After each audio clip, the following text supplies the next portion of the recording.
Baik, tanpa berlama-lama lagi, selanjutnya saya akan memperkenalkan moderator webinar pada pagi hari ini. Beliau adalah Bapak Dr. Wiston Manihuruk SE, SH, MSI, CI, CTL.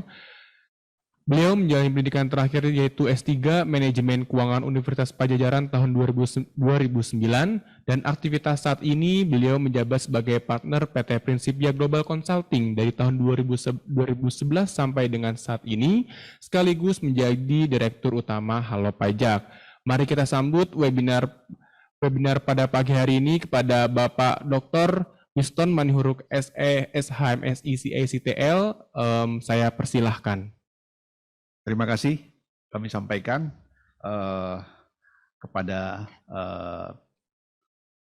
panitia yang mempercayakan kami untuk menjadi moderator pada webinar kali ini. Yang kami hormati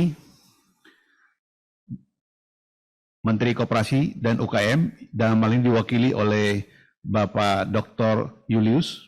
Yang kami hormati Kepala Dinas Koperasi dan UKM Provinsi Sulawesi Tengah, Ibu Eda Nur Eli.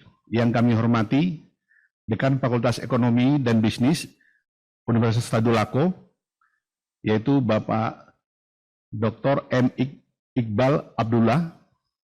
Yang kami hormati Kepala Kantor Wilayah DJP Sulawesi Utara, Tengah, Gorontalo, dan Maluku Utara. Dalam hal ini diwakili oleh Bapak Yoga Saksono. Yang kami hormati para pemateri, yang pertama Bapak Anas Cahyadi, yang kedua Bapak Dasa Midharma, dan yang ketiga Bapak Muhammad Yusuf Badrul Salam. Yang kami hormati Ketua IAI Wilayah Sulawesi Tengah, ini dijabat oleh Bapak Iqbal Abdullah. Selamat pagi, salam sejahtera untuk kita semua. Hadirin para peserta webinar, sebagaimana sudah disampaikan sebelumnya, bahwa topik webinar kita pada pagi hari ini adalah aspek perpajakan dan akuntansi serta digitalisasi untuk UMKM. Sebagaimana sudah disampaikan oleh pemateri-pemateri atau narasumber sebelumnya, sudah diberikan pengantar sedikit kepada kita. Oleh karena itu kami tidak berpanjang lebar. Kami langsung masuk kepada sesi penyampaian materi. Perlu kami informasikan nanti bahwa materi yang akan disampaikan dalam webinar ini akan dibagi dalam 3 bagian. Yang pertama nanti akan dibawakan oleh Bapak Anas Cahyadi, SE, CA CPA, yaitu tentang standar akuntansi keuangan untuk UMKM. Dan yang kedua, materinya adalah perpajakan dan sosialisasi Undang-Undang HPP untuk UMKM yang akan dibawakan oleh Bapak Dasa Midharma Putra, SE, MM, MAK. Dan yang terakhir, materi digitalisasi UMKM akan dibawakan oleh Bapak Muhammad Yusuf Badrul Salam. Baiklah, Bapak Ibu peserta webinar, kita akan memasuki sesi penyampaian materi yang pertama. Sesi pertama, kami persilakan kepada Bapak Anas Cahyadi, SECA CPA, untuk menyampaikan materinya. Kami harapkan materinya bisa disampaikan dalam waktu 30 menit, Pak. Silakan, Pak. Baik, Assalamualaikum warahmatullahi wabarakatuh, dan selamat pagi yang saya hormati para panelis dan para peserta webinar pada hari ini. Terima kasih Pak Wistom.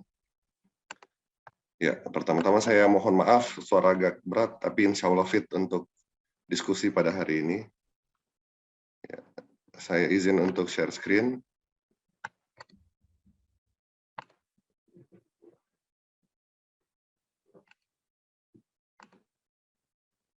Baik, pada hari ini kami dipercaya untuk membawakan materi terkait dengan standar akuntansi keuangan untuk UMKM.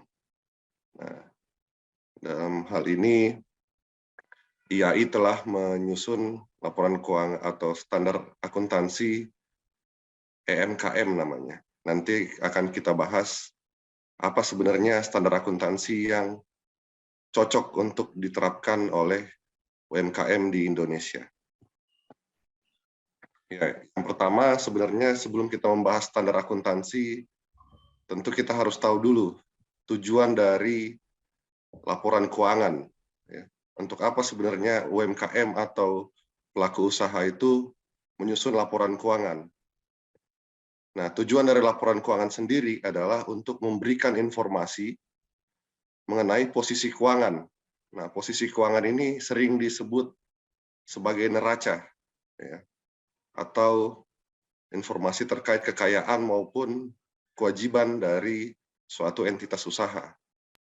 Kemudian kinerja keuangan, ya, atau misalnya yang sering disebut dengan hasil usaha, dan arus kas, entitas yang bermanfaat bagi sebagian besar kalangan pengguna laporan keuangan dalam pembuatan keputusan ekonomi. Ya. Jadi tujuan laporan keuangan ini sebenarnya untuk memberikan informasi tujuannya. Tujuannya untuk memberikan informasi untuk pengambilan keputusan ekonomi. Nah, keputusan ekonomi ini bisa berbeda-beda tergantung dari pihak-pihak penggunanya. Ya. Nah, itu tadi tujuan laporan keuangan. Nah, di peraturan perundang-undangan sendiri itu ada kewajiban terkait dengan penyusunan atau pembukuan keuangan, ya. Nah, di ketentuan umum perpajakan, ya, itu disebutkan bahwa wajib pajak orang pribadi, ya, yang melakukan kegiatan usaha atau pekerjaan bebas dan wajib pajak badan di Indonesia wajib menyelenggarakan pembukuan.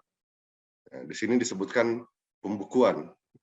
Nah, kemudian disebutkan adalah wajib pajak orang pribadi yang melakukan kegiatan usaha atau pekerjaan bebas, ya.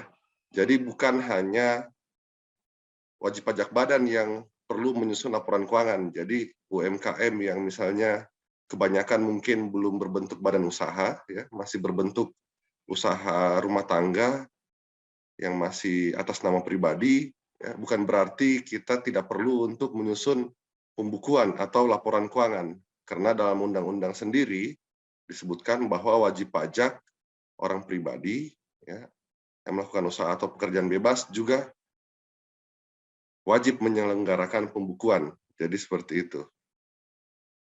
Nah, bagaimana kita dapat menyelenggarakan pembukuan? Pembukuannya itu seperti apa? Apakah yang kita sering gunakan seperti di lembaga sosial, misalnya di masjid biasanya ada pembukuan setiap hari Jumat. Kalau ada sumbangan, kita catat penerimaan sumbangan. Nanti saldo berapa. Nah, apakah seperti itu atau bagaimana sebenarnya pembukuan yang harus kita susun agar sesuai dengan ketentuan. Nah, kemudian pengguna laporan keuangan, ya, itu sebenarnya bukan hanya satu pihak, ya, atau bukan cuma pihak tertentu saja, ya, tapi juga penggunaan laporan keuangan ini berguna untuk pihak secara luas, ya, baik itu sebagai pemilik, ya, pemilik usaha juga tentu perlu mengetahui kondisi keuangan dari perusahaan, sehingga pemilik usaha juga memerlukan laporan keuangan untuk mengevaluasi kinerja dari perusahaannya. Kemudian juga kreditur, ya, dalam hal ini perbankan atau lembaga keuangan. Nah, perbankan atau lembaga keuangan itu dapat memberikan bantuan ataupun kredit, itu tentu harus melihat kinerja dari debitur atau calon debitur yang akan diberikan pinjaman. Jadi seperti itu. Nah, kinerjanya dilihat dari mana? Tentu dari laporan keuangan yang telah disusun, ya. Kemudian juga misalnya perusahaan ini ingin menambah investor, ya. Atau misalnya mencari modal dari tambahan investor. Nah, tentu investor baru akan meminta sebenarnya perusahaan ini bisa memberikan keuntungan atau tidak. Nah, dilihatnya dari mana? Nah, dari laporan keuangan lagi. Jadi investor juga sangat membutuhkan laporan keuangan. Yang kedua adalah, berikutnya adalah Direktorat Jenderal Pajak ya. Nah, ini tentu saja DJP itu membutuhkan informasi terkait dengan kinerja atau hasil usaha dari suatu usaha ya, untuk dilihat apakah perusahaan ini harus membayar pajak ya. Kalaupun harus membayar pajak, berapa pajak yang harus dibayar ya, sehingga dapat ditetapkan pajak sesuai dengan yang sebenarnya, agar penarikan pajak dilakukan secara adil seperti itu. Nah, kemudian yang terakhir itu juga laporan keuangan dapat digunakan oleh pemerintah atau pemerintah daerah. Misalnya tadi ada Ibu Eda dari pembina UMKM, itu tentu mau tahu juga sebenarnya UMKM di Kota Palu atau di Sulawesi Tengah ini itu sudah mengalami untung atau belum sih? Atau misalnya kalau untung, sebenarnya untungnya itu cukup tinggi atau sebenarnya masih tipis begitu keuntungannya. Nah, itu fungsi dari laporan keuangan. Jadi sebenarnya laporan keuangan ini tujuannya untuk pengguna secara luas. Nah, kemudian dalam menyusun laporan keuangan tentu harus ada patokan yang digunakan ya. Kenapa harus ada patokan? Karena keuangan disusun tanpa standar yang jelas, maka laporan keuangan yang disusun itu akan berbeda-beda antara satu usaha dengan usaha yang lain. Jadi misalnya ada satu orang memiliki memiliki usaha, laporan keuangannya disusun berdasarkan pembukuan sederhana. Kemudian orang yang lain laporan keuangannya hanya menggambarkan aset saja. Nah, itu juga akan menjadi masalah karena tidak dapat dibandingkan. Maka pada tahun 1973, Ikatan Akuntan Indonesia menyusun suatu standar untuk menjadi patokan penyusunan laporan keuangan di Indonesia. Nah, pada tahun 1973 itu disusunlah yang namanya prinsip akuntansi Indonesia. Ya. Itu untuk menjadi standar dalam penyusunan laporan keuangan di Indonesia. Nah, laporan keuangan atau standar laporan keuangan ini dari tahun ke tahun itu terus dikembangkan. Tujuannya untuk memberikan informasi yang lebih relevan terhadap tadi pengguna-pengguna laporan keuangan, karena informasi yang digunakan dari laporan keuangan ini atau transaksi-transaksi keuangan yang terjadi di masyarakat ya, itu semakin lama semakin berkembang ya, sehingga dibutuhkan standar akuntansi yang juga terus berkembang. Nah, jadi tahun 73 itu disusun prinsip akuntansi Indonesia, kemudian diperbaharui pada tahun 1994 ya. Itu sudah diberi nama standar akuntansi keuangan ya. Nah, kemudian pada tahun 2007 nah, itu ada dorongan bahwa ternyata ada transaksi-transaksi yang harus di treatment secara khusus ya, khususnya itu transaksi-transaksi syariah ya, itu yang terjadi pada bank-bank syariah maupun entitas-entitas syariah. Makanya pada tahun 2007 itu disusun lagi salah satu standar, yaitu standar akuntansi keuangan syariah. Nah, jadi pada tahun 2007 itu ada dua standar akuntansi. Yang pertama standar akuntansi keuangan dan yang kedua standar akuntansi keuangan syariah. Nah, ini penggunaannya bisa dilakukan bersama-sama ya. Jadi standar akuntansi keuangan mengatur tentang standar transaksi-transaksi keuangan yang umum, SHK syariah itu mengatur tentang transaksi keuangan yang sifatnya syariah, seperti itu. Nah, pada tahun 2008, Ikatan Akuntan Indonesia itu berkomitmen untuk melakukan konvergensi atau melakukan harmonisasi ya dengan standar akuntansi keuangan di dunia. Ya, jadi standar akuntansi keuangan di Indonesia itu dianggap harus sama dengan standar akuntansi keuangan yang juga berlaku secara global, supaya laporan keuangan yang disusun oleh perusahaan-perusahaan di Indonesia juga bisa digunakan oleh investor-investor misalnya yang berasal dari negara lain, atau misalnya perbankan-perbankan internasional, seperti itu tujuannya. Maka pada tahun 2009 dimulailah proses harmonisasi atau adopsi dari IFRS, ya, International Financial Statement Standard, ya. Nah, tapi bagaimana dengan nasib UMKM, ya?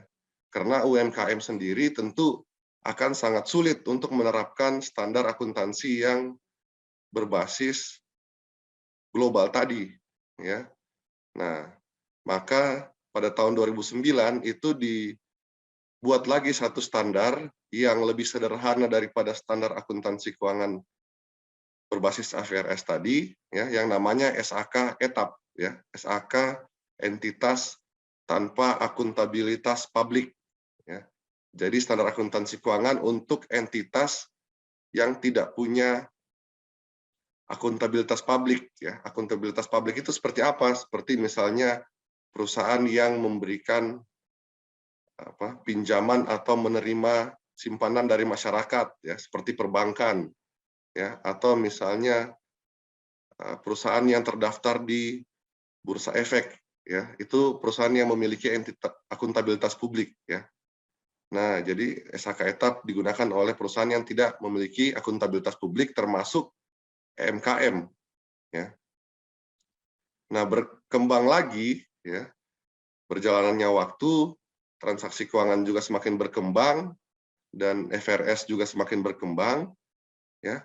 Ternyata SAK ETAP itu juga dianggap masih terlalu sulit untuk diterapkan di UMKM di Indonesia, ya, karena SAK ETAP ini sendiri sebenarnya adalah penyederhanaan dari SAK yang berbasis FRS, ya. Jadi sebenarnya ini masih SAK FRS yang disederhanakan.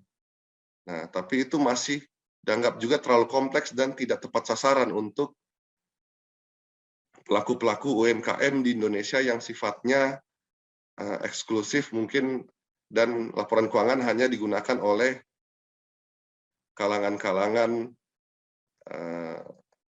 yang tidak terlalu luas, ya. Nah, maka pada tahun 2015, ya, diluncurkan exposure draft terkait dengan standar akuntansi yang baru, yaitu standar akuntansi entitas mikro, kecil, dan menengah, ya. Nah, ini yang kemudian pada tahun 2016 menjadi standar akuntansi keuangan entitas mikro, kecil, dan menengah, ya. Jadi namanya kalau di standar akuntansi itu bukan usaha, tapi digunakan kata entitas. Kenapa digunakan kata entitas? Karena yang menggunakan bukan hanya badan usaha, tetapi juga entitas-entitas non-profit, ya. Jadi entitas-entitas non-profit juga diperbolehkan untuk menggunakan standar akuntansi ini, ya, selama dia memenuhi kriteria yang sudah ditetapkan. Nah, siapa saja sebenarnya pengguna dari SAK-EMKM ini? Siapa yang boleh menggunakan SAK-EMKM? Ya, yang pertama adalah entitas yang tidak memiliki akuntabilitas publik, ya, yang saya sampaikan tadi, dan memberikan laporan keuangan untuk tujuan umum bagi pengguna eksternal. Ya, jadi perusahaan atau entitas yang harus menyusun laporan keuangan, tapi dia tidak punya akuntabilitas publik yang signifikan, ya. Jadi itu yang boleh menggunakan EMKM, SAK-EMKM, ya. Yang kedua adalah bukan merupakan perusahaan atau cabang perusahaan yang dimiliki, dikuasai, atau menjadi bagian langsung maupun tidak langsung dari usaha menengah atau usaha besar, ya.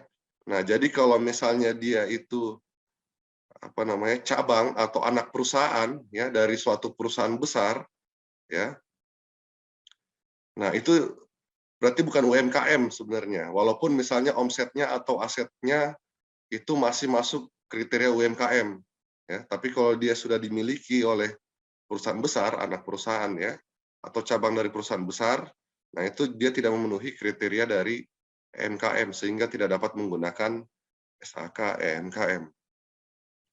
Berikutnya, tidak memiliki atau menguasai UMKM mitra usahanya sebagaimana dijelaskan dalam pasal 35 Undang-Undang Nomor 20 Tahun 2008. Nah, jadi UMKM yang dapat menggunakan SHK EMKM itu adalah UMKM yang tunggal ya, berdiri sendiri, itu tidak memiliki usaha UMKM lain ya, atau anak perusahaan UMKM lain. Ya, jadi misalnya sama-sama UMKM, tapi salah satunya adalah pemilik dari UMKM, nah itu juga tidak dapat menggunakan SHK EMKM.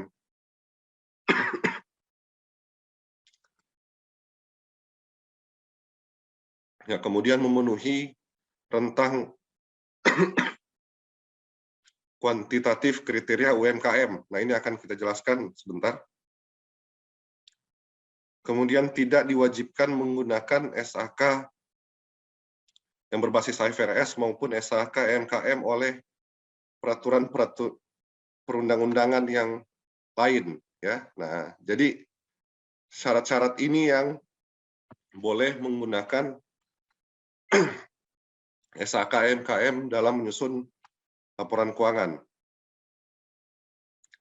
Nah, kemudian berapa sebenarnya rentang kuantitatif kriteria UMKM ya? Nah, tadi sudah disampaikan oleh Bapak Kakanwil yang terbaru mungkin itu. Nah, dari tahun 2021. Nah, ini yang lama ya. Yang di Undang-Undang Nomor 20 Tahun 2008 yang dimuat dalam SHK EMKM ya. Nah, rentang kuantitatif UMKM itu yang dimaksud adalah ya tadi usaha mikro, kecil dan menengah, tapi intinya sebenarnya paling mudah dilihat adalah dari omset ya. Nah, ini omset sampai 50 miliar ya. Itu masih dianggap sebagai UMKM ya. Jadi omset sampai 50 miliar masih dianggap sebagai UMKM. Itu artinya apa? Artinya bahwa UMKM itu sangat luas jangkauannya. Jadi bukan hanya perusahaan-perusahaan yang kita lihat misalnya kios atau misalnya yang yang hanya 1-2 toko ya. Jadi UMKM itu sampai dia perusahaan yang memiliki omset 50 miliar ya. Nah, jadi menurut data yang saya baca hampir lebih dari 90% usaha di Indonesia itu bentuknya UMKM. Ya, jadi penggunaan SHK EMKM ini sebenarnya sangat sangat penting karena dalam perekonomian Indonesia mayoritas dari usaha-usaha yang ada adalah UMKM seperti itu. Nah, dalam menyusun laporan pangan yang berdasarkan SHK EMKM harus dipahami dulu ada 3 asumsi dasar yang harus dipegang ya. 3 asumsi dasar yang harus dipenuhi sebelum kita menyusun laporan keuangan MKM atau harus dipahami ya sebelum kita menyusun laporan keuangan berdasarkan MKM. Nah, 3 asumsi dasar ini adalah pertama basis akrual, kemudian kelangsungan usaha dan entitas bisnis. Nah, basis akrual ya. Nah, itu menerangkan bahwa setiap transaksi itu harus dicatat pada saat terjadi tanpa menunggu kas atau setara kas diterima atau dibayarkan ya. Jadi transaksi ekonomi atau penjualan atau apapun itu tidak perlu menunggu adanya kas keluar atau kas masuk dulu baru dicatat gitu.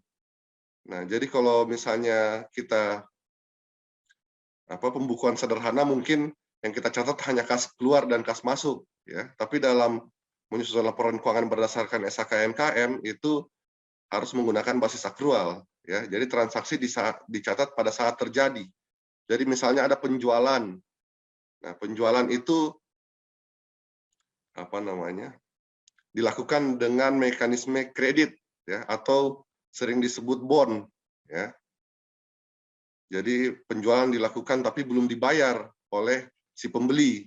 Nah, berdasarkan asumsi akrual ini, ya, penjualan tersebut harus dicatat sebagai penjualan dalam laporan keuangan, ya.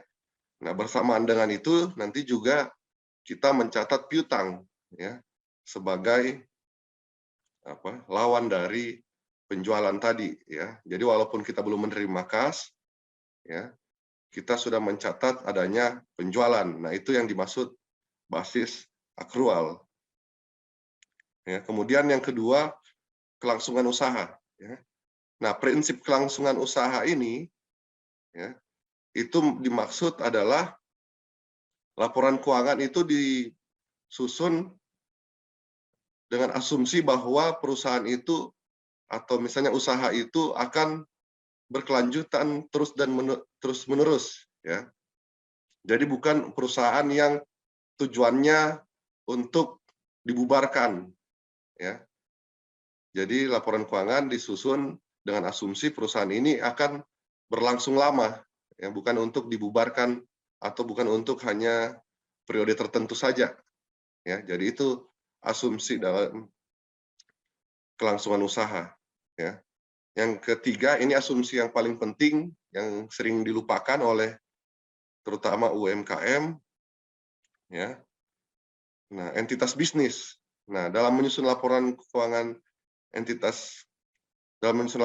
berdasarkan SHK MKM ada namanya asumsi entitas bisnis, ya, yang menyatakan bahwa laporan keuangan berdasarkan MKM itu entitas bisnis itu harus dipisahkan dari pembukuan pemilik dari entitas tersebut, ya.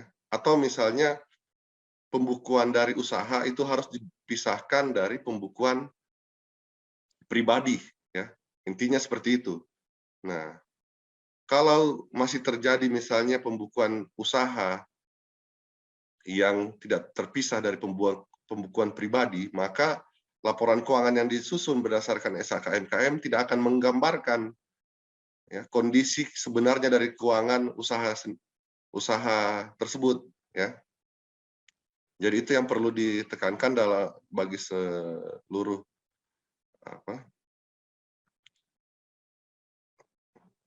pengusaha mungkin, ya, bahwa pemisahan kekayaan pribadi dengan usaha itu penting, ya.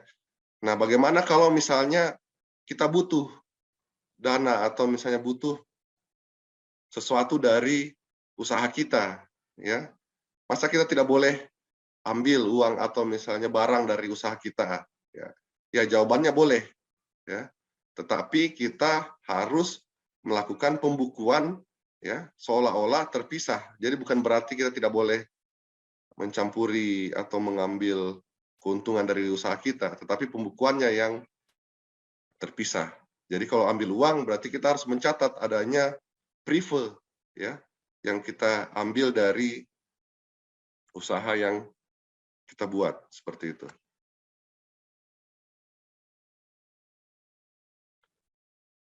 Ya. Nah, SHK MKM ini sendiri itu sebenarnya SHK yang paling simple, ya. Jadi hanya terdiri dari 18 bab, ya. 72 halaman. Ya, kalau kita lihat dari SHK yang lain mungkin seperti SHK etap sekitar 400-an halaman. Kemudian SHK berbasis FRS mungkin sudah hampir 2.000 halaman. Ya. Nah, ini yang paling simpel, ya. SHK etap cuma 72 halaman dengan 18 bab. Ya, 18 bab sendiri itu sebenarnya tipis-tipis, ya. Dan hanya ada beberapa bab yang perlu pendalaman, ya, untuk memahami SHK MKM. Jadi yang akan saya bahas tidak akan seluruhnya 8 bab, 18 bab ini, tetapi hanya bab-bab yang penting saja. Ya. Nah, yang pertama adalah bab 3, ya, penyajian laporan keuangan. Nah, laporan keuangan berdasarkan SAKMKM itu minimal terdiri dari 3 laporan. Ya. Laporan posisi keuangan, nah ini yang biasa kita sebut sebagai neraca. Ya. Laporan posisi keuangan pada akhir periode maksudnya berarti pada tanggal tertentu, ya, biasanya pada tanggal 31 Desember. Ya. Kemudian laporan laba rugi selama periode, ya. Nah, laporan laba rugi selama periode itu berarti periodenya ada jaraknya, ya, misalnya 1 Januari sampai 31 Desember, ya. Itu laporan laba ruginya selama 1 periode. Nah, kemudian catatan atas laporan keuangan yang berisi tentang rincian pos-pos tertentu yang relevan. Jadi hanya 3 ini saja minimal laporan keuangan yang disusun berdasarkan SAKMKM. Nah, ini lebih simpel daripada SAK etap ataupun SAK FRS, ya. Nah, ini minimal, ya. Jadi dalam SAKMKM itu tidak diwajibkan menyusun laporan keuangan atau laporan perubahan ekuitas maupun laporan arus kas, ya. Tapi kalau mau disusun, ya silahkan. Namanya juga minimal, ya. Minimal berarti tidak membatasi, ya. Nah, kemudian laporan keuangan berdasarkan EMKM minimal disajikan setiap akhir periode pelaporan. Ya, jadi akhir periode pelaporan tadi biasanya pada tanggal 31 Desember. Ya. Nah, kemudian laporan keuangan berdasarkan SAKMKM disajikan secara komparatif dengan periode sebelum periode pelaporan. Nah, jadi laporan keuangan berdasarkan SAKMKM ini disusun komparatif, ya, berarti harus disajikan 2 tahun, ya. Jadi misalnya tahun 2020 ini nanti laporan keuangannya harus juga memuat laporan keuangan tahun 2021, ya. Tujuannya untuk apa? Tujuannya untuk evaluasi, ya. Apakah terjadi misalnya peningkatan dari kinerja atau misalnya penurunan dari kewajiban atau seperti apa, ya. Jadi tujuannya untuk mengevaluasi sehingga perlu dibandingkan dengan periode sebelumnya. Nah, kemudian yang berikutnya yang signifikan itu bab aset tetap, ya. Itu dalam SAKMKM aset tetap diatur adalah aset yang dimiliki oleh entitas untuk digunakan dalam kegiatan normal usahanya, ya. Dan diharapkan akan digunakan entitas untuk lebih dari 1 periode. Jadi ada 2 kriteria aset tetap, ya. Dimiliki oleh entitas, ya, dan digunakan lebih dari 1 periode. Nah, jadi kalau dimiliki tapi ternyata digunakannya tidak lebih dari 1 periode atau tidak lebih dari 1 tahun, itu tidak dapat diakui sebagai aset tetap, ya. Nah, kemudian berbeda dengan SAK yang lain juga atau SAK yang berbasis FRS, itu aset tetap yang diakui dalam SAKMKM ini hanya aset tetap yang dimiliki, ya, atau aset yang dimiliki. Nah, jadi aset yang tidak dimiliki, misalnya aset yang disewa, ya, walaupun itu sudah sewanya memenuhi kriteria kapitalis kalau di akuntansi, ya. Nah, itu tidak dicatat sebagai aset tetap. Nah, jadi ini lebih simpel, ya. Jadi tidak perlu lagi kita harus tahu, oh ini sebenarnya walaupun tidak dimiliki tapi dikuasai biasanya, ya. Nah, tidak, tapi kalau tidak dimiliki, maka dalam SAKMKM itu tidak dapat diakui sebagai aset tetap. Ya.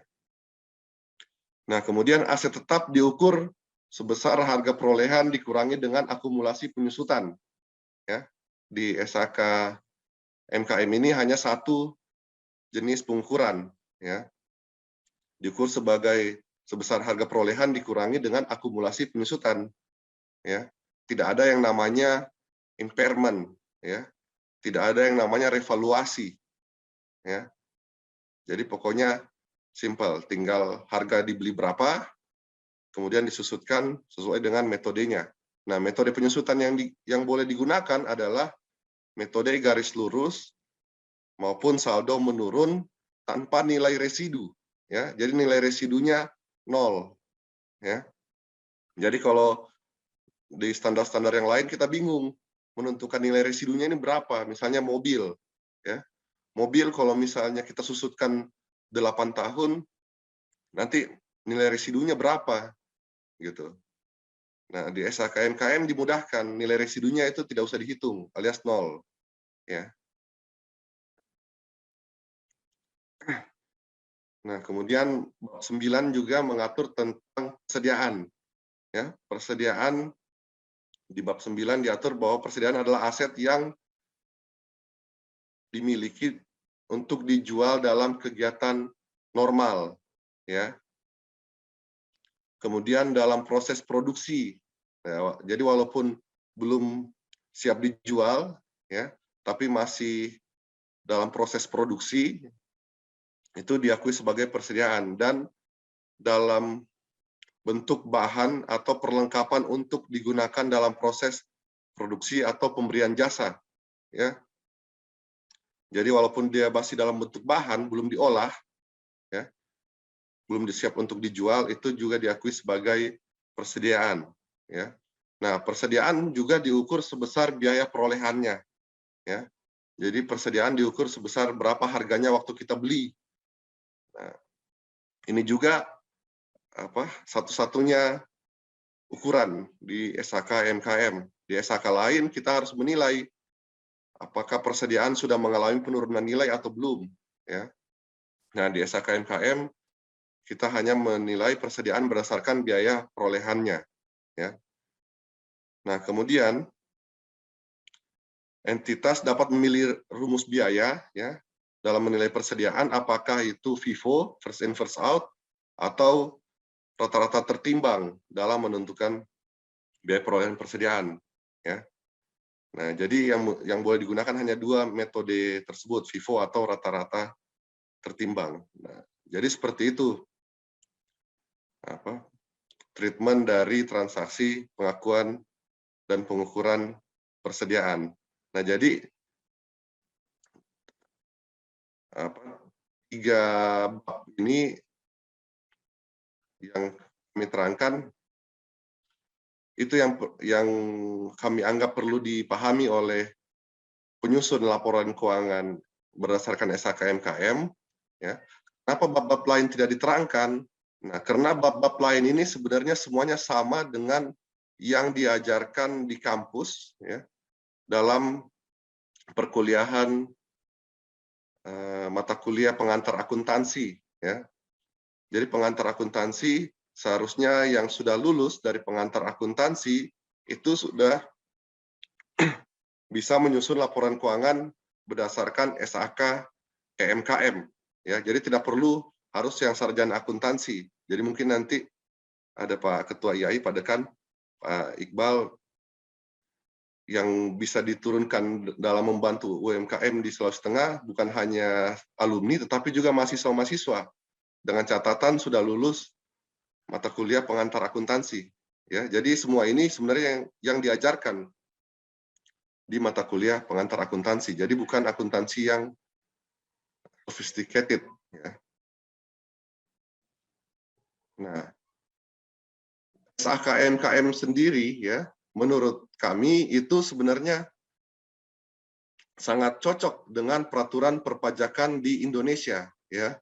Karena kita tahu SHK-SHK yang lain itu saking complicated-nya atau saking sophisticated-nya, ya, itu sudah terlalu jauh, ya, mengatur tentang transaksi-transaksi yang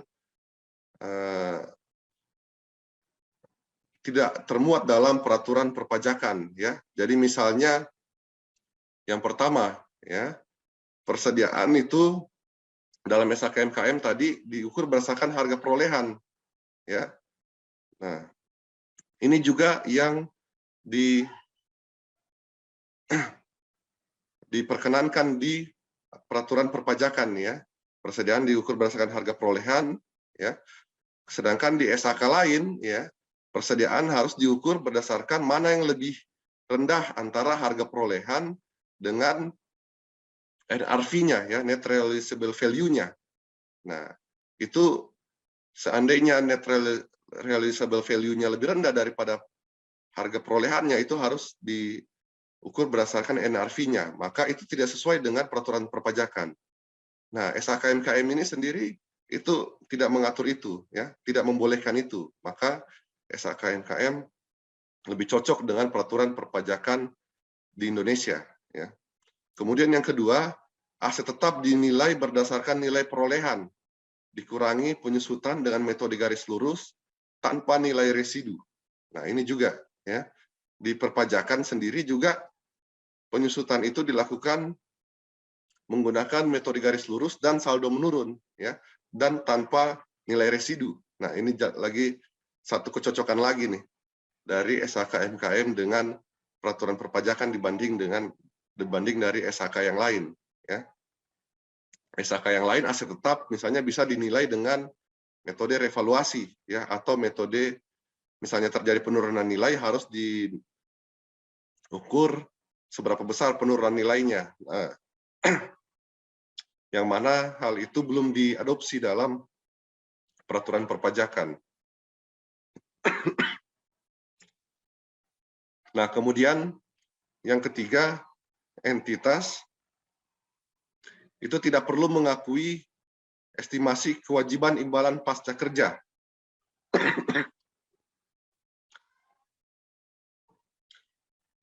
Nah, ini juga yang sesuai dengan peraturan perpajakan sebenarnya, ya. Jadi di SHKM etap maupun SHK FRS, ya, itu kewajiban perusahaan, ya, terhadap pegawai yang akan pensiun nanti, ya. Jadi walaupun dia belum pensiun, ya, kita harus mengakui kewajiban pensiunnya pada saat ini, ya. Jadi itu yang diatur di SHK EMKM maupun SHK FRS, SHK etap maupun SHK FRS, ya. Jadi walaupun pegawai belum pensiun, tapi kewajiban imbalan pasca kerjanya harus diakui pada saat ini, sehingga harus dibebankan cadangan untuk pembayaran kewajiban pasca kerja yang belum terjadi. Nah, itu belum diakomodasi dalam peraturan perpajakan, sehingga terdapat perbedaan perlakuan biasanya. Nah, di SHK-MKM itu entitas tidak mengakui, ya, kewajiban imbalan pasca kerja tadi, ya. Jadi tidak perlu mengakui kewajiban imbalan pasca kerja sehingga lebih sesuai dengan peraturan perpajakan. Nah, kemudian yang terakhir menurut kami, ya, di dalam SHK-MKM itu tidak mengakui adanya penurunan nilai aset keuangan, ya. Aset keuangan ini, yang dimaksud aset keuangan adalah misalnya piutang, ya. Piutang atau misalnya kredit bagi usaha yang menyalurkan kredit, ya. Nah, ini aset keuangan. Nah, aset keuangan itu di SHK-MKM tidak ada yang namanya penurunan nilai, ya. Atau misalnya piutang itu tidak ada yang namanya perlu disisihkan, ya. Sedangkan di SHK yang lain itu piutang perlu dihitung penyisihannya, ya. Berapa sebenarnya piutang yang bisa tertagih, berapa yang tidak dapat tertagih. Nah, di perpajakan sendiri sebenarnya memperbolehkan adanya penyisihan piutang, tetapi dengan persyaratan-persyaratan tertentu, ya. Sedangkan di SHK etap maupun SHK FRS, penyisihan piutang itu harus dilaksanakan segera ketika ada indikasi bahwa piutang mengalami penurunan nilai, ya. Nah, di SHK-MKM ini tidak ada penurunan nilai dari aset keuangan tersebut. Jadi itu juga salah satu menurut kami kesesuaian antara SHK-MKM dan peraturan perpajakan. Ya, jadi sampai di situ yang dapat kami sampaikan. Mudah-mudahan ada manfaatnya dan nanti dapat diperdalam dengan diskusi. Kami ucapkan terima kasih. Assalamualaikum warahmatullahi wabarakatuh.